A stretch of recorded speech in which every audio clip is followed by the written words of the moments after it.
Eccoci, buonasera. Lunedì 8 maggio siamo arrivati alla fine del weekend calcistico numero 34 del campionato di calcio di Serie A, che si completa con altre 3 partite stasera. Andremo a vedere dopo nello specifico.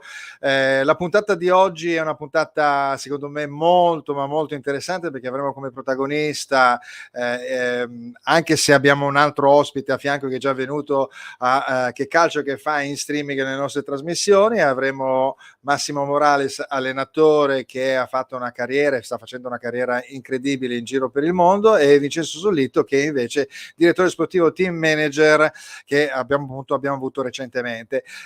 Andiamo a vedere un attimo il nostro riferimento a livello digitale, che è quello appunto in streaming, che noi andiamo sulle pagine Facebook di silviamusicradio.it, oltre a quelle collegate. Basta vedere ovviamente i social, che sono appunto quelli di Facebook, YouTube in diretta, Twitch in diretta, Instagram per la comunicazione, e poi abbiamo il nostro piccolo angolo che secondo me è molto molto importante: Conosci Frederick, per la ricerca e la cura della tassia di Frederick, www.per-emma.it. Unisciti alla campagna ogni giorno per Emma, e sappiamo quanta difficoltà esiste nel settore delle malattie rare nel cercare appunto di risolvere e di migliorare. Bene, non abbiamo molto tempo, la carne al fuoco è tanta, e quindi a questo punto qua io introduco l'ospite, che è Massimo Morales. Ciao Massimo. Buonasera, salve, ciao Fulvio. Eccoci, ciao Massimo, e poi introduco il team manager, eccolo qua, Vincenzo Sollito. Ciao. Ciao Fulvio, buonasera, ciao Massimo. Ciao Vincenzo. Eccoci, allora abbiamo da presentare il libro di Massimo principalmente, ma questa presentazione casca anche a fagiolo, perché questa settimana è una settimana importantissima per le coppe ovviamente internazionali, e siccome Massimo ha una carriera, io lo so, saltimbecco un po', dico qualche nome: Bayern di Monaco, il Graafschap, giusto? Sì, Ok. giusto. Poi abbiamo Bellinzona, Rondinella, Varese, questo tanto perché non si è fatto mancare anche l'Italia, ovviamente. Poi Fortuna Düsseldorf, che fu molto importante, il Mannheim, e poi andiamo avanti fino anche al calcio ungherese con la mitica Honvéd, del Watford, il Kickers, Stoccarda, insomma tantissime squadre in cui lui ha avuto la possibilità di poter crescere come vice allenatore dei della primavera, dei ragazzi, crescere automaticamente, ma anche come collaboratore e come scouting anche, presumo, perché ha la grande capacità di individuare i profili giusti. Insomma, una carriera a tutto tondo nel calcio che conta, perché è un calcio che non va solo in Italia ma anche all'estero. Vero? Ci sono altri ruoli? No, diciamo che il ruolo principale è stato quello di allenatore capo, perché Ovviamente. inizio con le giovanili nel Bayern di Monaco, poi c'è l'avvento di Giovanni Trapattoni, che poi è anche una delle figure che appaiono nella mia storia autobiografica nel libro, e che poi alla fine mi convince lui a intraprendere il professionismo come allenatore, che appunto svolgerà in tanti paesi, come tu hai citato, credo siano 8-9 paesi, e poi c'è stata ovviamente la parentesi dello scouting che ho fatto per grandi società come il Milan negli anni 90, e poi successivamente per il Watford, anche per il Napoli, il primo Napoli di De Laurentiis, che era ancora in serie B. All'epoca c'era Pierpaolo Marino, direttore sportivo, certo. Sì. E poi diciamo forse abbiamo dimenticato solo il Ghana. Il Ghana con Dossena. Con Dossena, la nazionale. Ancora prima avevo allenato un club. Insomma, diciamo che fino all'ultima squadra, che è una squadra americana in Florida, Daytona. il Daytona Soccer Club, diciamo che la mia carriera veramente si è dipanata tra tantissime nazioni, incontrando calciatori di credo oltre 70 nazionalità, così vado un po' a ricordo, 70-80 nazionalità diverse, quindi puoi immaginare che ho accumulato veramente tanta esperienza. Esatto, senti, parli di calciatori di nazionalità diverse. Io nel mio piccolo ho allenato a livello aziendale, quindi non posso assolutamente competere, però è vero che quando incontri i vari profili, anche se dipende dai vari livelli, ti fai veramente un occhio incredibile, no? Nel cercare di capire i movimenti e trovare anche il profilo giusto per la squadra, no? Quindi, o dare una catalogazione ovviamente del giocatore, poi ad alti livelli subentrano altre situazioni. Di queste 70 nazionalità, parlando senza andare in qualche modo a creare problemi diplomatici, qual è il giocatore, di quale nazionalità c'è il giocatore che ti piacerebbe di più allenare da un punto di vista forse così di struttura, ma anche di mentalità? Il tedesco, per esempio, ne dico Ma uno. diciamo il tedesco raccoglie un po' tutte le caratteristiche, perché di solito sono strutturati fisicamente, hanno una mentalità importante, o avevano perlomeno una mentalità molto vincente, molto determinata, e solitamente provengono da una scuola tecnica di ottimo livello, quindi diciamo è un po' il compendio. Poi è chiaro che ho allenato degli argentini, dei brasiliani che avevano qualcosa in più sicuramente, o gli africani che avevano questa creatività. Diciamo che poi ogni scuola calcistica ha le sue prerogative, però ecco, il calciatore tedesco probabilmente, o anche il calciatore olandese, sono quelli che raccolgono un po' tutte le peculiarità che dovrebbe avere un calciatore. Ecco, ti faccio due domande. Proprio Trapattoni 25 anni fa, quasi 30 anni fa, disse: il calcio del futuro è quello africano. Abbiamo visto che è andato in quella direzione il calcio, però in realtà sono state prese, ci sono stati delle acme incredibili di grandissimi giocatori, da UEA a Eto'o a Drogba, però il movimento vero e proprio non è decollato, no? Se non con qualche giocatore che viene importato in Francia, vediamo la nazionale francese quanto è performante, no? Ma questo che accenni conferma quello che è la mia idea, che il calcio è soprattutto, prima di essere tecnica, tattica e quant'altro, è struttura.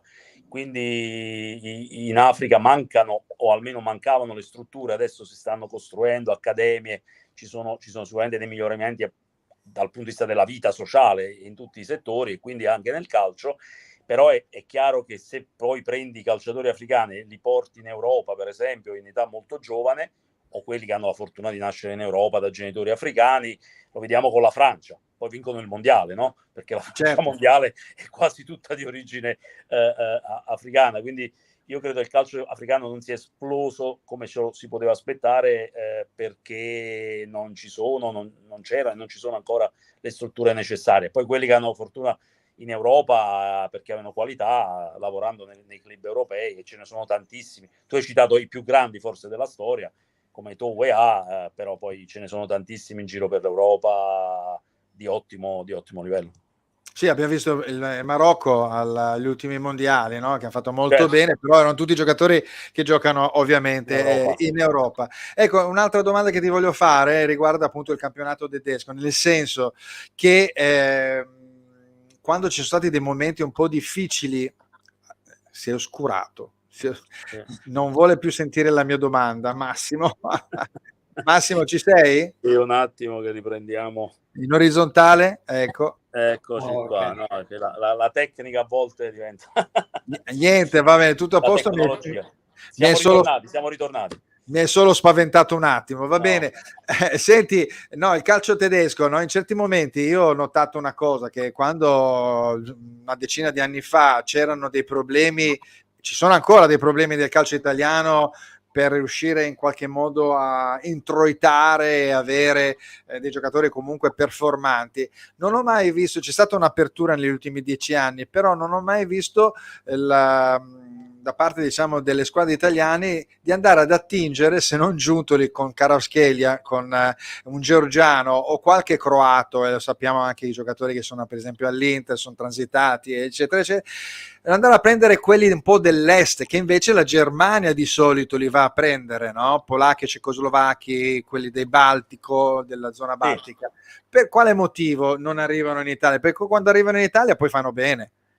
No, è il fatto che poi ci sono dei canali di mercato, chiamiamoli così, che Ok. permettono ai procuratori che magari lavorano più con la Germania di portare questi calciatori più spesso in Germania che non in Italia. Poi c'è un club come il Napoli che, a parte Giuntoli, ma citiamo Maurizio Micheli, Leonardo Mantovani e altri che lavorano per la società, che hanno degli ottimi canali con l'est europeo. Ricordiamoci anche Hamsik, no? Che è uno slovacco che ha giocato tanti anni a Napoli, adesso il Lobotka, Zelinski in polacco, cioè se tu crei i ponti per attraversare determinate dinamiche di mercato, poi li puoi andare a prendere tranquillamente. Però sono giocatori affidabili, quello che voglio dire, hanno un movimento affidabile. No, ma il giocatore affidabile tu lo puoi trovare in qualsiasi nazione del mondo. Il calcio è uno sport talmente universale, un po' come il basket, no? Che hanno trovato giocatori fortissimi nel corso degli anni, l'NBA in Nigeria piuttosto che in Cina con Lee Min all'epoca. Cioè, se tu vai a cercarli i calciatori li trovi in qualsiasi paese del mondo. Il grande talento può nascere anche in un paese calcisticamente meno evoluto o meno famoso, no? Infatti Kvaratskhelia è a parte che i georgiani hanno sempre avuto una grande tradizione di calcio, di calciatori importanti anche quando c'era l'Unione Sovietica, però ecco, bisogna creare il networking, come si dice, per andarli a prendere. Poi sono giocatori forti, affidabili e adatti al calcio ma anche italiano. Per una questione anche economica, Perché non costano molto inizialmente, poi magari si affermano. È chiaro che il campionato italiano negli ultimi anni ha dovuto andare su mercati alternativi perché non c'erano più i soldi che c'erano magari negli anni 90 o inizio anni 2000, e questo poi ti fa, sai, come si dice, la necessità aguzza l'ingegno, ti fa pensare dove posso andare a trovare qualcosa di buono dove costa meno, e se sai lavorare poi lo trovi. Ci arrivi. Vabbè, allora a questo punto mi date anche là, così risponde anche Vincenzo, riguardo a questa situazione che si è verificata. Uno scudetto dopo 33 anni arriva a Napoli e c'è questo trio, no? Spalletti, che è l'allenatore, il presidente De Laurentiis, e il direttore sportivo, che è Giuntoli. Allora a questo punto faccio la domanda a Massimo prima come risposta e poi anche a Vincenzo, che ha parte in causa riguardo a questo. Qual è il vero artefice dei tre, lasciando perdere la squadra, perché ovviamente se non hai i gol di Osimhen, la creatività di Kvaratskhelia, la bravura in difesa di copertura, un Lobotka che fa il geometra di centrocampo e gli altri che vanno dentro come Anguissa e Zelinski, la squadra viene meno, non segna nessuno. È chiaro che chi la progetta all'inizio, quindi chi è il vero artefice? Quello che ci mette i soldi, quello che va a prendere i giocatori, o quello che li fa ruotare nel migliore dei modi? Ma diciamo che a mio modo di vedere è sempre la società, quindi il presidente, quindi chi finanzia l'artefice principale, perché senza la società, quindi il capo della società, che in questo caso è il presidente, che propone le cose, assume le persone, crea le strutture, tutto il resto non c'è. Io nella scala, anche se può sembrare che vada contro la mia professione, ma direi che l'allenatore è al terzo posto, quindi società, squadra e poi allenatore, perché ci sono tanti esempi nella storia del calcio che le società vincono con allenatori diversi, quindi vuol dire che non è un uomo che fa la differenza, ma spesso è la società che fa la differenza. Io citerei, per fare un piccolo episodio, che racconta un piccolo episodio avvenuto recente, Nagelsmann è stato esonerato dal Bayern e il Bayern la prima cosa che ha detto: caro Nagelsmann, ricordati che in questo club lo scudetto l'hanno vinto gli Hitzfeld, i Trapattoni, gli Ancelotti, Guardiola, i Judolatec, i Jainkes, i Ribbeck, cioè anche allenatori che non conosce nessuno. Quindi voglio dire, la società resta e poi gli allenatori vanno via. Vanno via e i calciatori a volte fanno la storia dei club, ma non c'è, è raro, a parte Ferguson forse, che è stato tantissimi anni al Manchester, non c'è nella storia un allenatore che è rimasto tantissimi anni in un club, quindi io direi che la società quindi De Laurentiis in questo caso sì. Sentiamo Vincenzo se invece vira sul direttore sportivo che ha trovato dei giocatori importanti. Allora, in teoria ti dovrei rispondere sì, così il direttore sportivo, ma in realtà se ci pensi è tutta la filiera che è importante, perché il presidente non ci mette solo i soldi, ma deve trovare colui il quale sappia scegliere i calciatori, che poi deve saperli anche, deve trovare l'allenatore che li sappia amalgamare tra di loro, quindi è tutta una filiera, non è solo un elemento che è importante in questo Certo. caso, perché mettiamo che al posto di Spalletti ci fosse stato un altro, magari avrebbe fatto disastri, o viceversa, e in quel caso, come diceva Massimo, i soldi, o meglio la mancanza di soldi, hanno accusato l'ingegno del direttore sportivo. Ovviamente questo perché? Perché sinceramente a luglio in pochi davano il Napoli molto favorito per lo scudetto, in quanto è andato via Insigne, Mertens, Koulibaly, Fabian hanno virato perché dovevano virare un po'.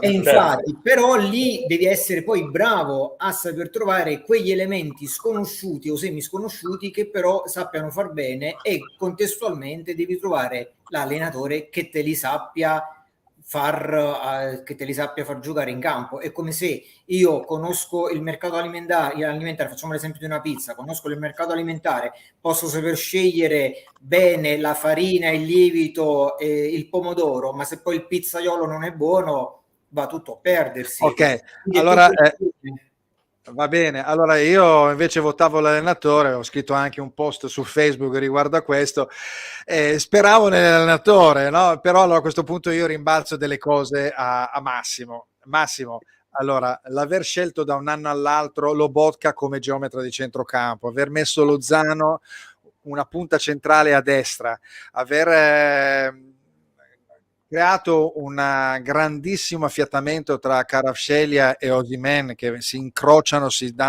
fanno entrare l'uno e l'altro, e Anguissà che fa molta sostanza, e Zielinski che si inserisce. Insomma, io ho trovato che da un anno all'altro Spalletti ha fatto tantissimo.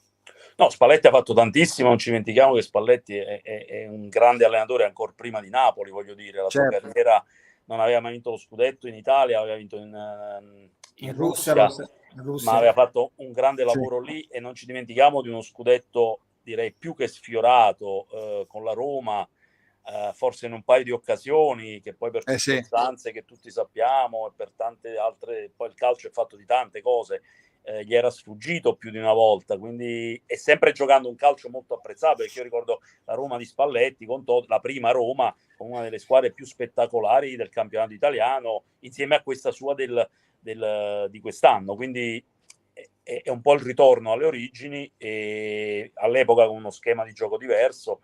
Io ricordo un incontro tra me e Spalletti dove parlavamo proprio di questo, che lui mi diceva: tu giochi, ti piace il 4-3-3, mi piace il 4-2-3-1, non te la faccio vedere, no, la palla, diceva lui, scherzando ovviamente, e adesso spero di potergli fare a breve gli auguri, complimenti a questo scudetto. Gli dico: ti ricordi che sei passato al 4-3-3?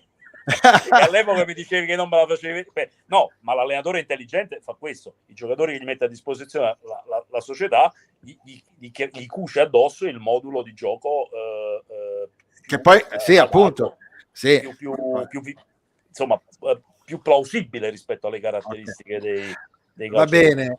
Allora abbiamo parlato di Napoli, abbiamo parlato di disquisizioni tecniche e tattiche che a me piacciono tantissimo, quindi a questo punto qua io non posso far vedere altro che far vedere questo. Ecco, vedetelo, è un tomo che raccoglie una autobiografia, quindi ragazzi è un libro con tante esperienze, tante chicche, ed è appunto il libro di Massimo Morales, L'ombra del mister. Tra parentesi, questa immagine qui è bellissima, anche se graficamente va un po' in confusione, ma in realtà fa vedere che c'è davanti un fior di allenatore, che è l'allenatore che fino a 70 anni e passa si è messo a giocare con i ragazzi, un'ombra dietro che è l'ombra del mister, che in questo caso è appunto Massimo Morales, che è stato suo vice al Bayern, e dietro c'è l'ombra del calciatore che per me in assoluto, al di là dei grandi campioni che sono veramente dei totem come Pelé e Maradona, ma Cruyff è il calciatore moderno, il calciatore che ha dato veramente dei nuovi input.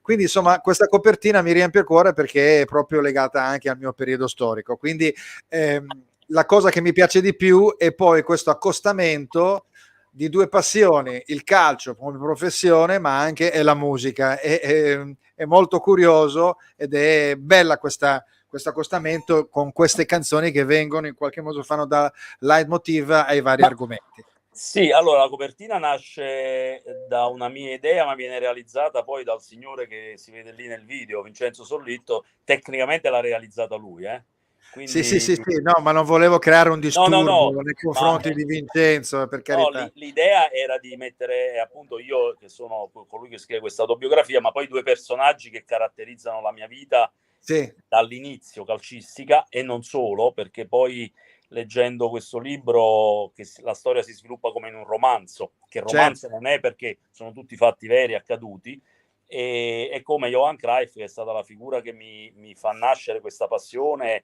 e che mi porta poi nel corso della mia vita a fare delle scelte di vita non solo calcistiche. Con il mio trasferimento ad Amsterdam svolgo una parte della mia vita fino a quando poi incontro appunto Giovanni Trapattoni che caratterizza infine l'idea, sostiene l'idea di fare l'allenatore durante il periodo in cui trascorriamo insieme al Bayern di Monaco.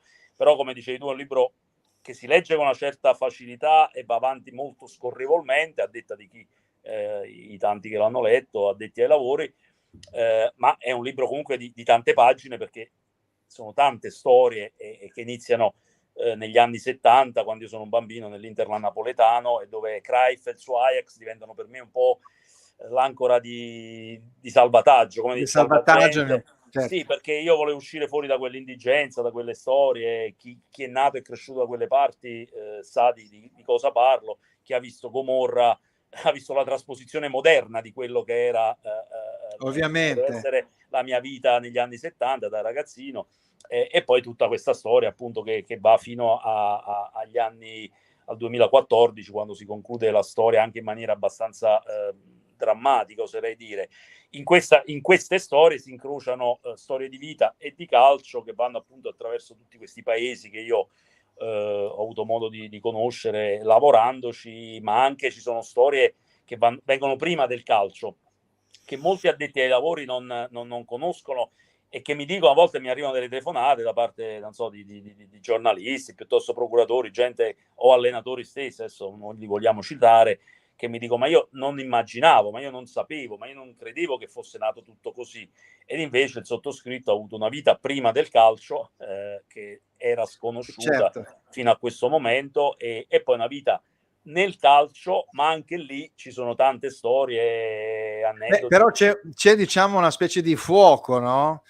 Un volano che ti spinge evidentemente a passare, è una questione anche di personalità, no? Io credo che non sia molto facile avere spazio in un ambiente così complicato come quello del calcio, specialmente attualmente, no? Tra parentesi, no? Quindi poi mi parli anche di una questione umana, di persona, tra te, tra pattoni, ma immagino anche a quello che c'è adesso, no? Che dove tutto ormai è Allora, contabilizzato, ecco. questa storia racconta come un ragazzo che viene dal sud, che non era stato calciatore professionista, a parte qualche tentativo che anche racconto, no, dei miei tentativi tra Olanda, Scandinavia e Francia, perché poi un po' il calciatore l'ho fatto, come diceva Boniperti, bisogna saper battere almeno un calcio d'angolo. Io qualche calcio d'angolo l'ho battuto, ma tra l'altro io più altro ero quello che faceva i gol su calcio d'angolo, perché facevo il Certo, centravanti. alla Gerd Questo Müller. un po' alla Gerd Müller, col quale dice, sai, molti lo vedono come idolo. Io con Gerd ci giocavo a calcetto quando ero al Bayern di Monaco, eravamo colleghi nel settore giovanile, e quindi è un libro che parla anche di personaggi importanti Certo, che molti hanno visto solo in televisione, ne hanno sentito parlare, mentre io ovviamente. ho avuto la fortuna, la grande fortuna di frequentarli, perché la mia passione poi è diventata professione. Poi c'è anche questo rapporto un po' controverso con Giovanni Trapattoni, che prima è stato mio mentore e non finirò mai di ringraziare, ma poi è anche una figura che si interpone un po' sulla mia, tra i passi che sto facendo nella mia carriera, per motivi appunto umani, diciamo così, che vanno a essere ricercati, ma lì l'analisi deve essere più approfondita, la farà eventualmente chi avrà il piacere di leggere. Il lettore Il direttamente. lettore, esatto, il lettore. E quindi ci sono le storie relative all'Africa, che ho cercato di raccontarle con una certa leggerezza, una certa diciamo anche ironia, descrivendo le situazioni, però erano situazioni drammatiche, perché la vita in Africa circa È 30 anni complicato. fa era complicata, lo è anche oggi probabilmente, ma 30 anni fa potete immaginare, senza la tecnologia che c'è oggi, quanto fosse difficile. Sono gli anni dell'emigrazione in Germania, perché io non è che poi emigro da calciatore o da allenatore, no, io emigro con la valigia che non è di cartone, ma ci andiamo vicino, insomma. E quindi anche lì ci sono storie piuttosto, diciamo, profonde. Quindi è un libro per gli appassionati di calcio, ma non è un libro soltanto di calcio. Esatto. E tante persone che l'hanno letto, che di calcio non se ne intendono, non si interessano, si sono appassionate. Sono appassionate e l'hanno letto appunto. Ma la musica, Volevo arrivare appunto alla musica. La musica è stata ed è tuttora una mia grande passione. Non pretendo di essere un esperto, per carità, però posseggo, diciamo, molti dischi, molti CD, vinile, perché poi vengo dall'epoca del vinile, quindi la musica rock soprattutto, ma non solo, è stata la colonna sonora della mia vita, lo è tuttora, e quindi ogni capitolo, il contenuto di ogni capitolo, ho cercato di fare riferimento con il titolo di una canzone, ovvero il titolo della canzone e la canzone, il testo, per chi poi la conosce, racchiude un po' la storia di quel capitolo. Quindi di quel capitolo, certo. È un capitolo che va a... Ti cito uno per tutti, per intenderci. Il capitolo primo, che è quello dove io faccio la scoperta in una sera di maggio di questo grande giocatore, Johan Cruyff, e l'Ajax, che gioca contro l'Inter, no? Nella famosa finale di Coppa dei Campioni. Il titolo della canzone è In the Air Tonight di Phil Collins, quindi nell'aria di stanotte, di stasera, quindi perché quella sera, l'area di quella serata fu l'inizio di tutta la mia passione, di tutta la mia, insomma, la mia voglia di calcio caratterizzata. E così e anche purtroppo un mio scornamento, visto che andò a finire male per l'Inter, e indubbiamente con Oriali che andava dietro Cruyff. Sì, e sta ancora cercandolo. Però, per esempio, nella finale, scusami, di Ajax Milan del 69 era Trapattoni che curava Cruyff. No. Trapattoni curava Cruyff e Trapattoni mi raccontava, perché poi noi parlavamo sempre di calcio del passato, gli facevo più domande sul passato da calciatore che quelle da allenatore, e lui mi diceva: no Massimo, già ci rendemmo conto che questo era un fenomeno, perché era giovane, aveva 21 anni e non riuscivamo a stargli dietro, lo facemmo marcare prima, adesso non ricordo chi lo marcava per primo, poi alla fine qualcuno gli disse: passaci tu sul ragazzino, perché sei più rapido, insomma riesci un po' magari a frenarlo. E lui aveva tuttora credo la maglia che scambia con Cruyff alla fine della partita, e Trapattoni aveva 3 maglie sotto una bacheca di vetro, no? E incorniciate vicino al muro. Una era quella di Pelé scambiata dopo la finale di Intercontinentale, una era quella di Colugno, che era il numero 10 del Benfica nella prima finale di Coppa Campioni vinta, e la terza maglia era quella di Cruyff scambiata dopo la perché mi ricordo che nel 63 ci fu un amichevole in cui l'Italia batté il Brasile di Pelé per 3-0 e Trapattoni non fece toccare palla a Pelé. Mi ricordo che divenne un mito, no? In quel modo. Poi in realtà Pelé la racconta un po' diversamente, perché era infortunato. Pelé viene infortunato, gioca 20 minuti, in quei 20 minuti lo marco bene, ma la maglia di cui in possesso Trapattoni è quella del Santos, che viene affrontato, sono maglie ancora con le macchie d'erba, se uno avesse modo di vederle, sono maglie lasciate lì come erano di quel materiale degli anni 60 praticamente. Che meraviglia. Ti dico una cosa, una chicca bellissima, quindi senti, io devo dire la verità che vibro con le sola musica, quindi se dopo arriviamo anche a leggere, insomma, si completa la passione a destra e a sinistra. Tra Luckyman, appunto, abbiamo qua Greg Lake, ovviamente, poi non so, Beautiful Day, abbiamo i Clash, i Beatles, Presley, Bowie, un paio di autori. C'è un autore italiano al quale sono molto legato, da napoletano, Pino Daniele, ma anche Edoardo Bennato, perché certo. Edoardo Bennato è stato un po' il primo col quale ho scoperto, lui e Pino Daniele sono stati i primi con i quali ho iniziato a appassionarmi di musica. Io racconto come mi mettevo di pomeriggio nella mia cameretta con sta radio a modulazione di frequenza all'epoca, e uscivano fuori questi cantanti, queste band, all'epoca si chiamavano i complessi, no? Le band, poi la band è venuta dopo, e c'era Napoli Centrale con James Enese, sassofonista. James Enese, certo. Esatto, all'età di 12-13 anni ho iniziato un po' ad appassionarmi anche alla musica, che faceva da contraltare poi a tutte le partite che per radio sentivi.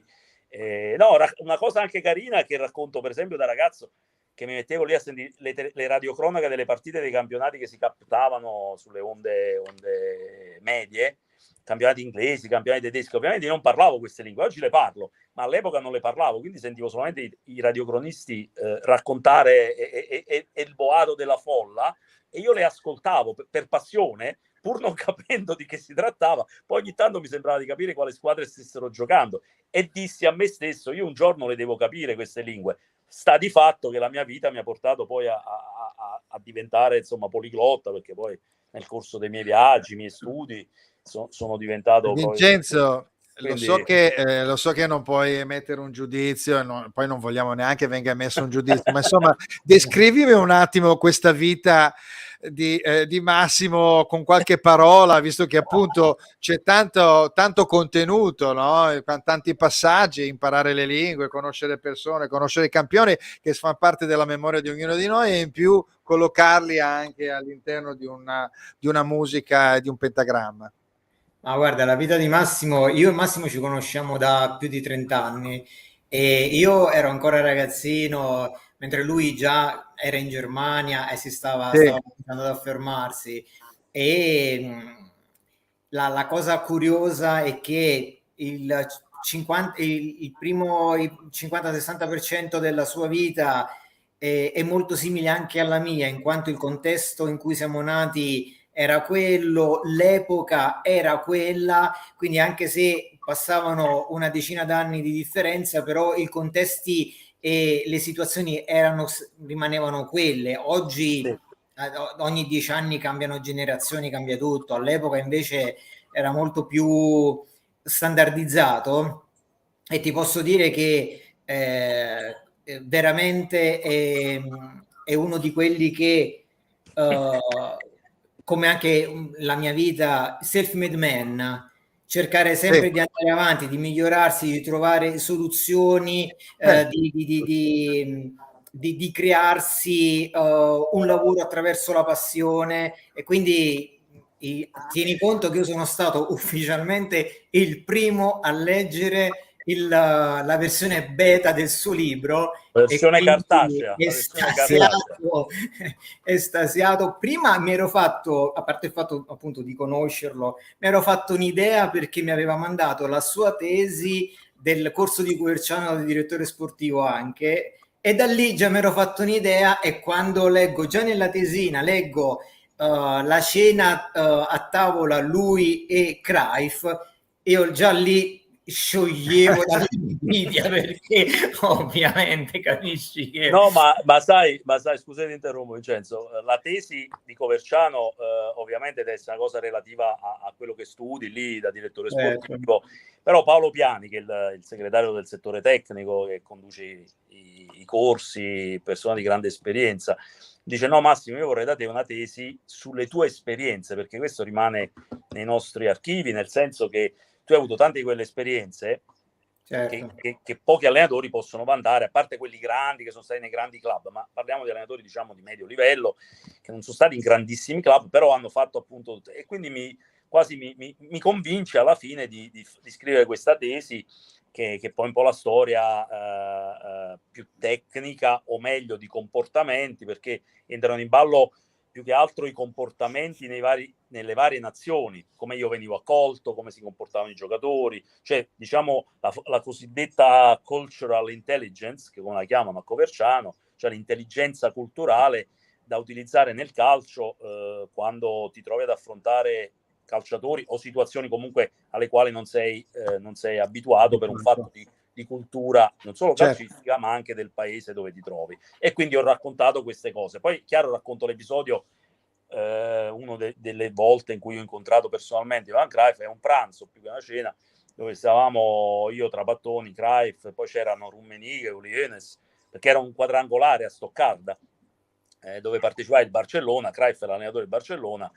e i dirigenti del Bayern pensano di organizzare questo pranzo con gli allenatori e quindi stavamo seduti lì e io che facevo da interprete a Trapattoni ero stato invitato ovviamente al desco e io dico no ma guardate io Johan Cruyff lo conosco perché io vivendo ad Amsterdam ci siamo incrociati all'Ajax, io poi ho tirato 2 calci con la squadra amateur dell'Ajax negli anni '80, questa è un'altra piccola cosa e quindi non è che ci conosciamo bene, però gli ricordo gli episodi, lui si ricorda, infatti così andò e quindi poi a tavola si parlava come se fossimo amici di lunga data ed è chiaro che raccontare queste cose per chi vede Cruyff come icona, come poster, certo, come immagini televisive eccetera eccetera, io a pensarci bene, non dico mi vengono i brividi, però mi rendo conto che è stata una vita interessante un po' improbabile ma molto molto interessante, ecco. Senti, visto che cioè, mi hai parlato di Trapattoni, poi lo si legge anche nel libro, al di là dei chiaroscuri, Cruyff come persona in sé, come calciatore lo vediamo in tutto e per tutto e come allenatore l'abbiamo visto, come persona in sé, diciamo, com'era? Ma come persona, io quando arrivo ad Amsterdam negli anni '80, la prima volta nel 1982, ci vado perché lo voglio vedere giocare dal vivo. E quindi affronto questo viaggio, autostop, cose, tutto raccontato nel libro, arrivo lì e riesco a vederlo giocare dal vivo. E poi andavo a vedere gli allenamenti, eccetera. E da quel momento in poi, perché avevo fatto delle amicizie lì nella città di Amsterdam, quindi andavo a trovare questi amici, spesso mi avventuravo col treno partendo da Caserta, immaginate quante ore di treno mi facevo per arrivare ad Amsterdam, cioè, una giornata intera o anche di più. Quindi poi lo inizio a cercare di portare avanti il sogno del calciatore, faccio un provino con questa seconda squadra, avevo già avuto altre esperienze in Scandinavia, quindi insomma più o meno ci potevo stare e quindi poi Cruyff si fermava lì sul piazzale con i pensionati, con i tifosi. All'epoca non era come oggi tutto chiuso, tutto blindato, all'epoca si arrivava con la macchina davanti al campo, si scendeva e si faceva allenamento, anche i grandi campioni, e quindi poi ho avuto modo di conoscere molti di quegli interpreti di quell'Ajax, ricordo Sjaak, Piet Keizer, Johan Neskens, tutti quelli che stavano lì e lui era una persona alla mano, poteva essere nato a Napoli perché poi Amsterdam è un po' la Napoli del nord, un ragazzo di strada che aveva iniziato a giocare per strada, faceva la battuta e poi all'epoca lui era un gran fumatore, come risaputo, purtroppo poi è stata poi la causa principale della sua cosa e all'epoca pure io ero un fumatore, quindi ci si fermava, si fumava la sigaretta, si parlava, quindi questo tipo di persona. Poi successivamente l'ho incontrato da allenatore, quando mi invita a vedere gli allenamenti del Barcellona e io vado lì, finisce l'allenamento, a parte che lui fa cenno a quelli della security, dice fallo passare, questo è amico mio, poi dopo finisce l'allenamento, dice vieni in macchina che andiamo dall'altra parte in macchina perché i giocatori attraversavano un viale per andarsi a spogliare nel Camp Nou,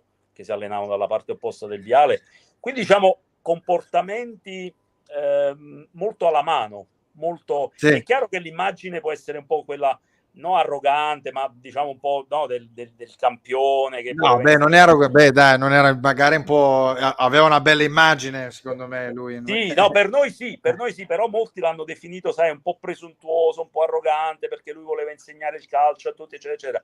Ma lui aveva un'intelligenza perlomeno calcistica, diciamo così, superiore. Infatti mi permetto di dire che Pelé e Maradona sono stati i Mozart, no? I grandi creatori, i grandi fantasisti, eccetera.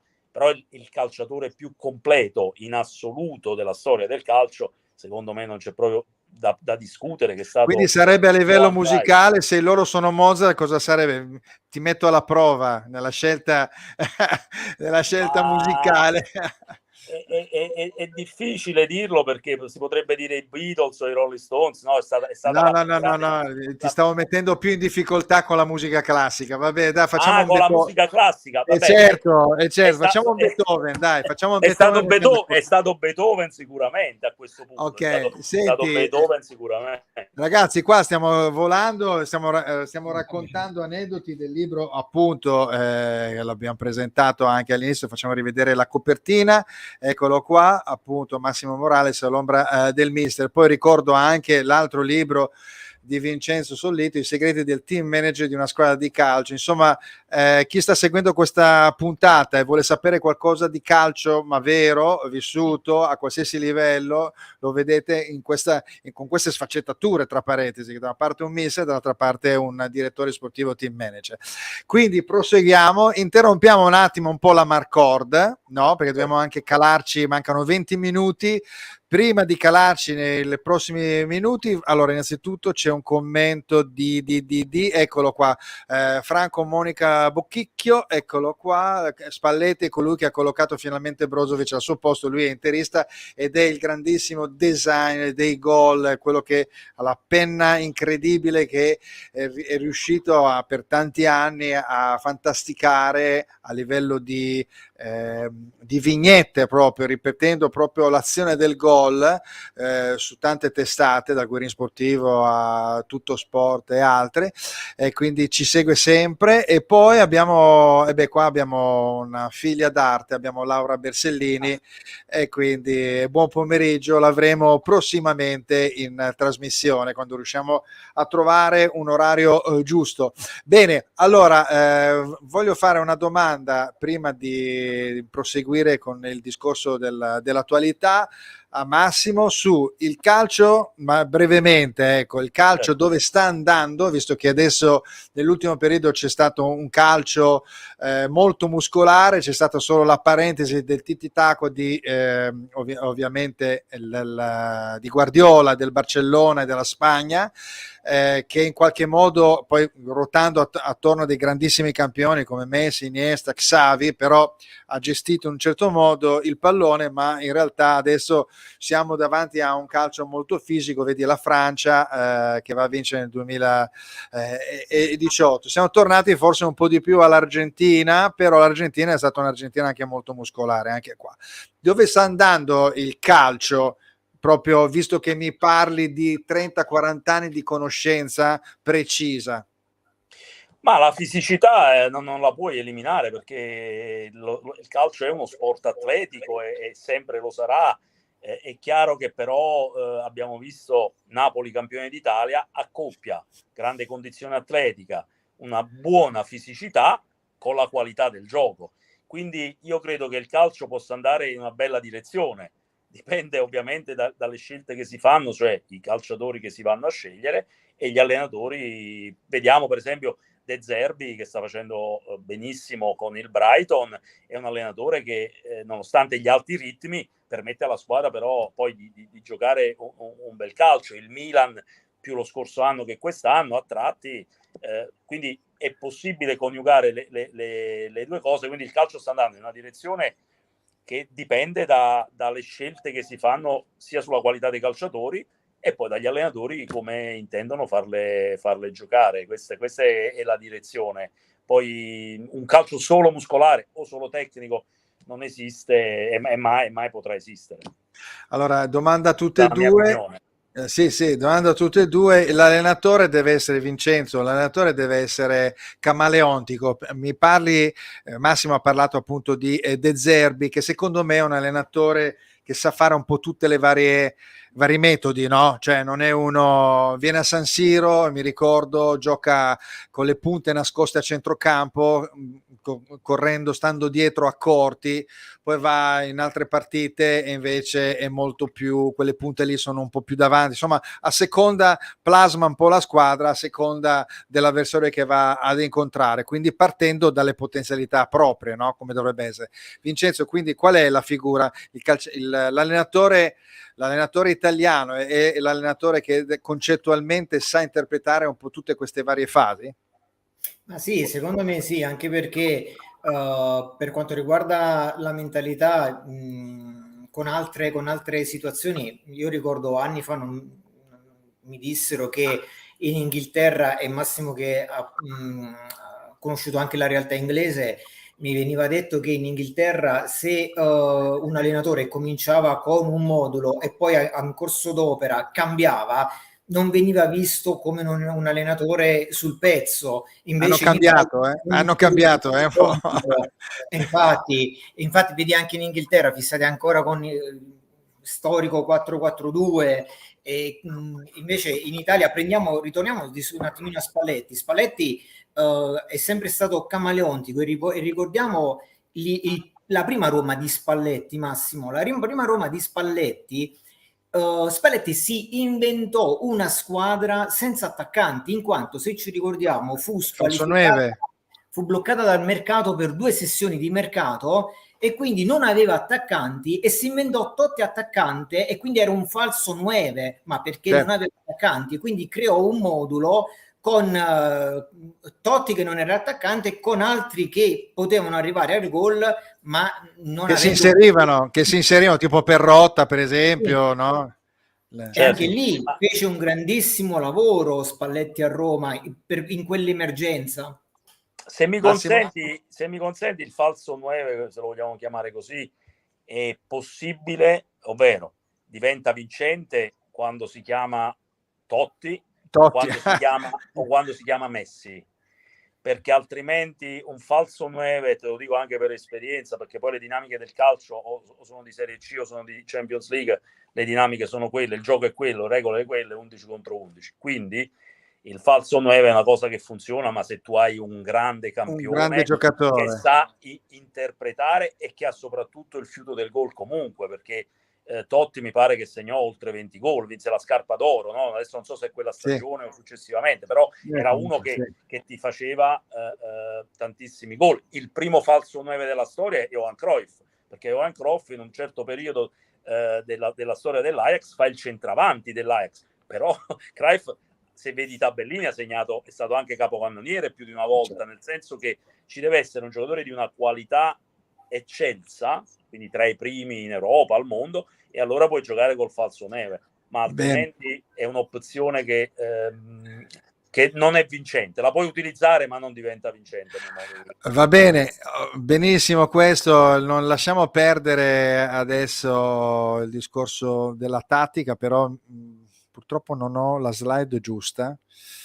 Eccola qua, va bene, questa qua, faccio vedere questo, le nazionali più vincenti in panchina, 43 Italia, e qua zittiamo tutti perché 43 Italia, 34 Spagna, queste sono le coppe vinte europee dagli allenatori italiani. 43 Italia, 34 Spagna, 27 Germania, 23 Inghilterra, 18 Paesi Bassi, 14 la Francia, 11 la Scozia, 10 il Belgio, 9 la Romania e 7 l'Argentina. Vabbè, quello riprendeva anche altre coppe. Vabbè, quello per dire che praticamente la nostra classe, perché io sento un movimento interno che mi dà molto fastidio, in cui viene detto che il calcio italiano fa schifo e che gli allenatori, vabbè, non siamo allenatori perché abbiamo sempre quel modo di giocare che giochiamo all'italiana, eccetera eccetera. Io mi sono un po' stancato e quindi vabbè, insomma, non gioca. L'unico che gioca all'italiano in Italia è Mourinho, che non è italiano. Cioè, poi... sì, poi lui scusami, poi lui gioca all'italiana portoghese, perché poi tutti i giocatori nascosti tra di loro, la solita melassa portoghese per dopo partire, no? Vabbè, allora sentite, adesso entriamo, mancano 10 minuti, 11 minuti, poi possiamo proseguire ancora un po', però abbiamo le partite importanti, perché domani già inizia le partite di Champions, e quindi abbiamo appunto martedì Real Madrid, Manchester City, e poi mercoledì abbiamo questo derby fantasmagorico Milan-Inter. Poi andiamo a vedere un attimo invece l'Europa League, abbiamo quindi un bivio, no? Perché potrebbero arrivare veramente 2 squadre italiane o anche nessuna delle due, però c'è una buona percentuale che si possa arrivare. Juventus contro la bestia nera Siviglia, perché ha vinto tante Europa League, e poi la Roma che incontra il Bayer Leverkusen, che è sempre una squadra, mi sembra che sia quarta o quinta in classifica. E poi abbiamo l'altra che è invece la Conference League, dove una Fiorentina che ha fatto veramente molto molto bene questa competizione. Sarebbe clamoroso arrivare in finale, magari andarla a vincere il secondo anno una squadra italiana che mette lo zampino su questa coppa. Insomma, cosa è successo a questo calcio italiano, Massimo? Raccontamelo dall'estero, cosa è successo? Raccontamelo, la visione dall'estero. È successo che la buona qualità dei nostri allenatori, la discreta qualità delle squadre, si è aggiunta una dinamicità che negli ultimi anni avevamo un po' perso. Il calcio italiano era diventato un calcio statico,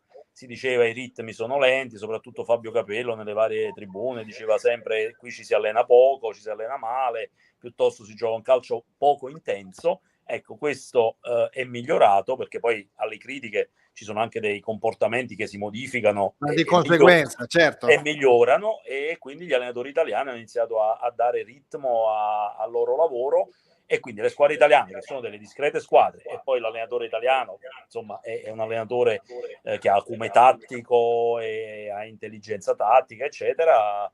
È successo che le squadre italiane hanno colmato un po' il gap di qualità con le squadre straniere, che però è chiaro che poi alla fine un Manchester City, un Real Madrid piuttosto che altre hanno delle rose inimmaginabili. Poi è chiaro che è una questione di incroci, di un po' un pizzico di fortuna. Sulla carta il Manchester City dovrebbe vincere la Champions già da un paio d'anni, tutti gli anni, però poi alla fine una volta è andato in finale l'ha persa. Quest'anno se becca l'Inter in finale, perché secondo me l'Inter, e lo dico da milanista, potrebbe è un momento di forma migliore, perché Inzaghi l'ha portata al culmine della forma in questo momento topico della stagione.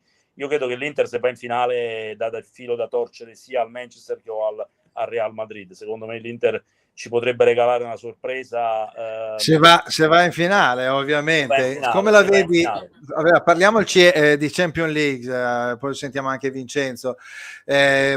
Tutti dicono l'Inter è arrivato, si vedeva lontano un miglio, penso gli addetti ai lavori vedessero che il lavoro di Inzaghi è stato strutturato in questi ultimi 2 mesi per far entrare in forma Lukaku, Brozovic, recuperare il dinamismo di Marco, soprattutto perché si era spompato, far ritornare Gosens, dargli minutaggio e rimettere a posto anche Dumfries sulla destra. Quindi mi sembra abbastanza evidente, però l'hanno massacrato a livello di critica. Dall'altra parte il Milan si è ricostituito dopo un periodo orrendo di gennaio e adesso è un po' più statico, però l'ultima partita si è visto un Milan molto più pimpante. Come arrivano al di là del sentore che sembra che l'Inter sia favorita, perché il Milan, anche se non gioca con Leao, arriva a segnare uno da dietro che meno te l'aspetti, arriva il Brahim Diaz, Benasser, Krunic, Tonali, arrivano al tiro. Io penso che però l'assenza di Leao,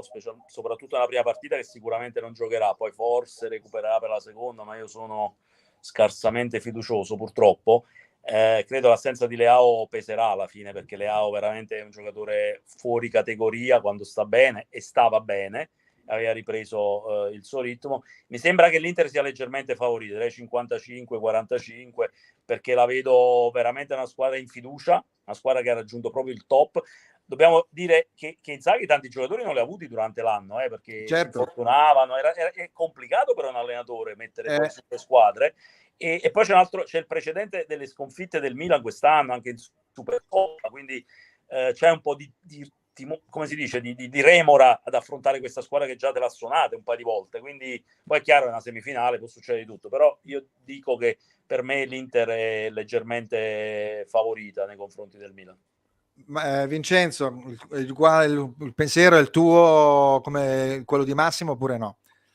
Sì, l'Inter quest'anno davvero, come ha affermato non so chi oggi, forse Barella, veramente si sono comportati da squadra in Champions, cosa che hanno ammesso non essere stati capaci in campionato. Io quando ci sono stati i sorteggi pensavo che laddove l'Inter avesse battuto il Benfica, il Napoli sarebbe arrivata in finale direttamente. Così non è stato. L'importante comunque, voglio dire, avremo dopo anni almeno un'italiana in finale. Poi voglio dire, tra Milan e Inter, chi dovesse andare, speriamo almeno che faccia una bella figura, dai, almeno questo. No, ma infatti io penso che non sarà, sono d'accordo con Massimo, ma anche il Milan stesso che arriva in finale è una partita ancora, è sempre da giocare, una partita è sempre da giocare, poi staremo a vedere. Senti, dall'altra parte, troverai dei mostri, però voglio dire, quante finali chi era spacciato poi magari ti segna nei primi 5 minuti, l'altra squadra si blocca e vince, voglio dire. Abbiamo delle immagini di derby particolari, abbiamo qua ovviamente, questo deve essere 77-78 perché c'è Pietruzzo Anastasi, Rivera e Mazzola, abbiamo poi quest'altro con Matteus che si infila tra Maldini e Van Basten che cerca di contrastarlo, e poi abbiamo uno dei derby, purtroppo il brutto derby nei quarti di Champions del, non mi ricordo più quando era, il 2005, 2003, no, 2000, no, era dopo perché era il 2003, era quello in cui perse. Questi sono i fumogeni di Dida, c'è Rui Costa e Materazzi, quindi speriamo che veramente sia veramente una festa veramente di sport, perché ricordare quella partita lì, io mi ricordo che dissi vado via perché non voglio più vedere una partita di calcio a San Siro, non era normale vedere uno scenario del genere, e invece vabbè, poi passano gli anni e poi ci ritroviamo anche davanti a questi episodi. Non voglio neanche star lì a farvi dare un commento dove continuiamo sempre col discorso degli insulti, continuiamo con il discorso del razzismo e i giocatori che poi rispondono a tono, insomma non finiamo mai, quando il calcio dovrebbe essere un veicolo di gioia e anche di informazione positiva. Andiamo allora un attimo a vedere invece il prossimo. Allora, stasera intanto innanzitutto a completare il turno della 34esima giornata abbiamo Empoli Salernitana, Udinese Sampdoria e Sassuolo Bologna, c'è un bel derby Emiliano, e poi abbiamo invece prossimo turno, e ricordiamo che mancano 4 turni, quindi 12 punti in palio. Abbiamo un Lazio Lecce, una Salernitana Atalanta, una Spezia Milan, un Inter Sassuolo, un Verona Torino, una Fiorentina Udinese, Monza Napoli, Bologna Roma, Juventus Cremonese e Sampdoria Empoli. Sono partite un po' strane, sembrano abbastanza scontate, ma fino a un certo punto, vedendole un po' così. Per esempio la Cremonese va a Torino, la Cremonese si gioca agli ultimi spiccioli per riuscire ad agganciare chi gli sta davanti. Il Bologna è una squadra ostica, la Roma recupera dopo il giovedì di Coppa. Abbiamo un Monza che incontra il Napoli e il Monza fa sempre la sua partita. Fiorentina Udinese, in preparazione anche della finale di Coppa Italia. Verona Torino, insomma sono partite abbastanza particolari, ecco. Faccio sempre la solita domanda, Vincenzo lo sa benissimo: quali di queste partite, Massimo, al di là della tua fede rossonera, andresti a vedere? Ma sinceramente io le guardo un po' tutte le partite. Bene. Ormai con la possibilità televisiva, quella che ti solletica di più, ecco. Ma una partita allora ti dico Juventus Cremonese, sì, perché la Juve anch'essa è in fiducia, sta crescendo, si sta giocando le ultime carte, perché loro vogliono arrivare assolutamente secondi, almeno col punteggio, no? Certo. E la Cremonese, che è data ormai per spacciata, invece secondo me qualche cartuccia da sparare ce l'ha ancora. Quindi potrebbe fare una grande partita in trasferta contro una grande squadra quale la Juventus, per esempio, e fare 3 punti inaspettati. Non ha nulla da perdere. Abbiamo visto che lo Spezia improvvisamente si trova in difficoltà. Abbiamo visto un Lecce che improvvisamente, erano squadre che erano date già abbastanza tranquille. Eccola qua la classifica, ecco, quindi Spezia 27, Cremonese 24 e la Sverona 30 e Lecce 31, quindi in teoria la Cremonese fa 2 vittorie, appunto una improbabile contro la Juventus, e il Verona ne perde 2. Certo. Nelle ultime 4 giornate, o 4, 5, 6, le ultime che stiamo vivendo, stanno arrivando questi risultati qui. C'è una squadra, per esempio la Lazio, che fino a 3 settimane fa ci sembrava che stesse in grande fiore. Si sta sgonfiando. E se continua con questo trend va fuori dalla Champions garantito. Eccola qua, abbiamo 64 la Lazio, la Juventus 66, il rinvenimento di Inter e Milan 63-61, esatto. L'Atalanta è stata fermata assieme alla Roma, quindi insomma dovrebbero essere abbastanza tagliate fuori. E il Milan, se la giocano il Milan e l'Inter, a meno che non sia una cascata appunto verticale da parte appunto della Lazio. Senti Vincenzo, invece scegliendo le partite, quale partita andresti a vedere di queste qua? Ma quelle due che mi possono stuzzicare sono Lazio Lecce e Spezia Milan, perché da una parte ti trovi due squadre che hanno ancora bisogno di punti per la Champions e dall'altra Sì, due squadre che rischiano la retrocessione. certo, Quindi sono quelle esatto. più che possono stuzzicare. È un incrocio, è veramente un incrocio. Ecco, andando a vedere ritornando alle coppe, Juventus-Siviglia e Roma-Bayer. La Juventus e Siviglia per Vincenzo e Roma-Bayer perché c'è una squadra tedesca per Massimo. Ma Juve-Siviglia non fosse altro che Siviglia come il Real Madrid ha il DNA dell'Europa League negli ultimi 20 anni, ce l'hanno dentro questi e quindi diventa tosta per questa mentalità in Coppa. La Juve bisogna capire che tipo di Juve scende in campo. Una Juve determinata, una Juve Beh sì, che dai, no, pensi di no? davvero arriva con le ruote sgonfie, però voglio dire, io mettendo da una parte il DNA del Siviglia, dall'altra la concretezza della Juve, nonostante anche la Juve Allegri ha avuto, o meglio non ha avuto determinati calciatori importanti per questa stagione, direi ancora 50-50. Ok, andiamo a vedere invece appunto il turno delle semifinali della Conference League, Fiorentina-Basilea e West Ham AZ Alkmaar. Allora, Fiorentina-Basilea per Vincenzo, West Ham United AZ Alkmaar, visto che c'è una squadra olandese. Vincenzo? No, io volevo dire prima di Roma-Leverkusen che secondo me infatti, non ce la Prego. fa a superare. Ah già, scusami, ho saltato completamente. No, Scusa. va bene così. Secondo me la Roma sta in un momento di infortuni, di scadimento di forma che sulla carta il Leverkusen dovrebbe essere favorito, anche se Mourinho è come un gatto, quindi ha 9 vite, o anche forse di più, e quindi non sottovalutare la Roma, ma direi una leggera preferenza al Leverkusen. Poi secondo te, scusa, che abbiamo? Prego. No, dicevo la conference. Secondo te, no, aspetta. Secondo te Mourinho non ha tenuto un po' in disparte Abraham e Dybala nella partita con l'Inter? Un po' che erano un po' reduci. Un po' sì, perché ha i muscoli di seta. Esatto. E Abram anche lui gioca le cartucce giovedì, perché a lui interessa andare a vincere questa coppa, perché alla fine se le ha tatuate tutte le coppe, quindi certo. Prego, invece per ciò che riguarda Conference League, Massimo, Fiorentina-Basilea. No, allora la Fiorentina la lascio volentieri a Vincenzo. Io dico che tra West Ham e Alkmaar ci sono due squadre forti, due squadre che hanno fatto una grande stagione e quindi secondo me alla pari questa semifinale, però comunque sarà un avversario ostico. Nel caso credo la Fiorentina superi il Basilea, mio modo di vedere, quindi però incontrerà un avversario molto molto forte alla fine. Ok, Vincenzo? Sì, sono d'accordo.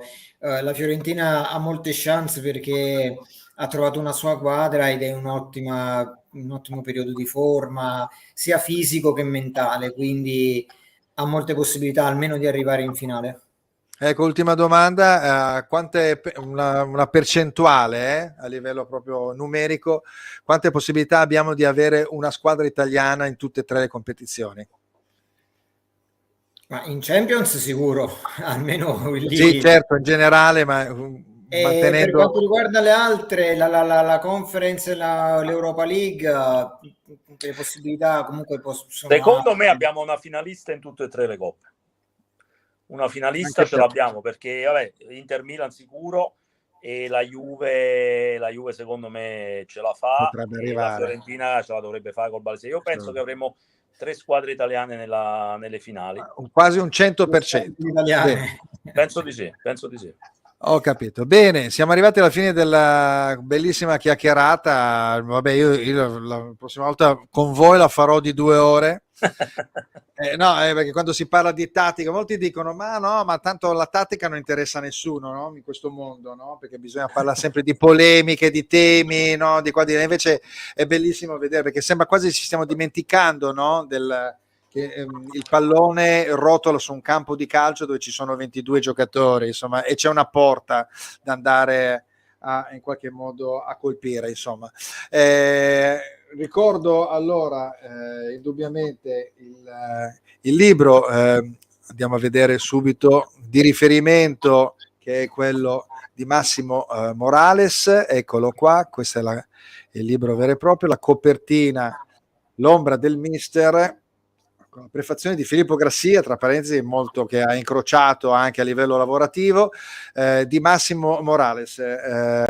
Ragazzi, andate a leggere questo libro, perché è un libro pieno appunto di vita, di passione, che è una passione che non è solo calcistica ma anche musicale, quindi è bello anche avere questo percorso, fare questo percorso mano nella mano con l'autore.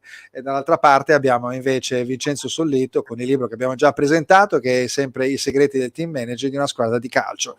Bene, grazie allora per aver partecipato. Torno a ripetere, vi invito prossimamente ancora a parlare ancora di calcio a tutto tondo. Grazie a Vincenzo Sollito. Ti ringrazio Fulvio, a presto ancora, grazie. Alla prossima, e grazie e tanti auguri per le prossime presentazioni anche ovviamente al mister Massimo Morales e alle indicazioni molto belle di sport che ci hai dato in questa nostra ora di Che calcio che fa. Grazie. Grazie Pullo, ciao Vincenzo, grazie a voi. A voi. Eccoci. Buona serata. Allora, siamo arrivati alla fine, come al solito, bellissima puntata, quindi per parlare di calcio nel senso giusto, anche perché poi comunque ci sono dei grandi riferimenti, grazie appunto a mister Massimo Morales, di campioni del passato che hanno fatto la storia di questo sport, e noi qua non facciamo altro che trattare la narrazione del calcio nel migliore dei modi. Quindi spero che vi siate divertiti, ci vediamo settimana prossima, stesso orario, lunedì prossimo, con anche i risultati, attenzione, delle partite internazionali delle squadre italiane che dovranno fare il secondo round settimana prossima. Quindi grazie per aver partecipato a Che calcio che fa, buona serata.